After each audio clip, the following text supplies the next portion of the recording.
ده بقى اللي سبته 5 دقايق كده في الفرن، وفتحت عليه كمان الشوايه. هروح اجيب الباقيين. طلع شكله تحفه وريحته حلوه قوي، ريحته جميله قوي قوي قوي.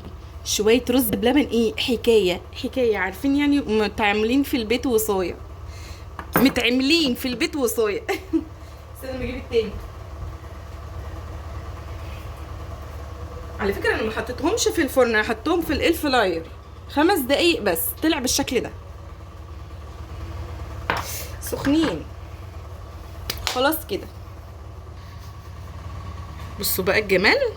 ادي الرز بتاعنا طلع رز بلبن عشان خاطر رمضان، وعشان خاطر كمان السحور. احنا بنحب ناكله بعد السحور على طول، وبيبقى كمان حلو قوي قوي قوي لو هتاخديه كده طبق حلو مع السحور كده لوحده، يعني مش عايز اي حاجه تانية.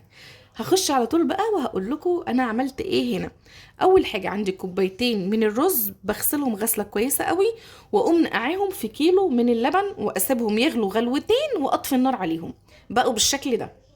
دلوقتي بقى انا حطيت ايه، بصوا بقى والشكل ازاي، بصوا بقى عامل ازاي، بقى كده بالمنظر ده.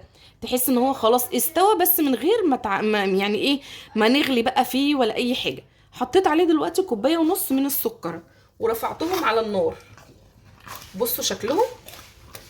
دي احلى حاجه ان انت تعملي بيها الرز بلبن، ان انت تنقعي الرز في اللبن وتديله غلوتين وتقفلي عليهم الحله، بتلاقيه بقى هو اتبخر بقى من السخونيه و...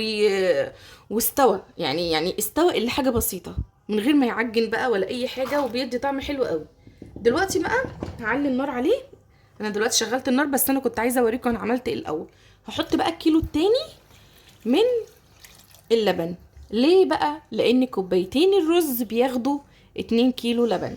كوباية الرز الواحدة بتاخد كيلو لبن، يعني لو هتعملي كوباية هتنقعي نصها في نص كيلو لبن، والنص التاني بتاع اللبن تقومي ايه حاطاه زي ما انا حطيت دلوقتي، بس انا عشان عاملة كتير عشان خاطر الولاد بيحبوه.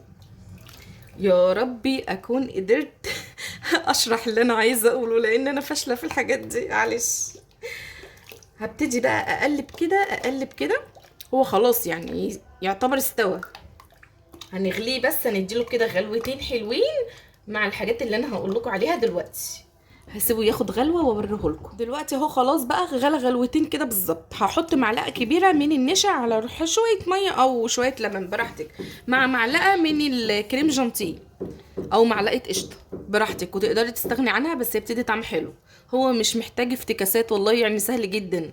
شويه رز بلبن كده حلوين بمزاج بس كده، ولا هقولك بقى اسرار ولا افتكاسات ولا الكلام الفاضي اللي بيقعدوا يتكلموا عليه عشان يجيبوا مشاهدات. انا غلبانه، بس حطي لي لايك بالله عليكي، بالله عليكي لا تحطي لي لايك.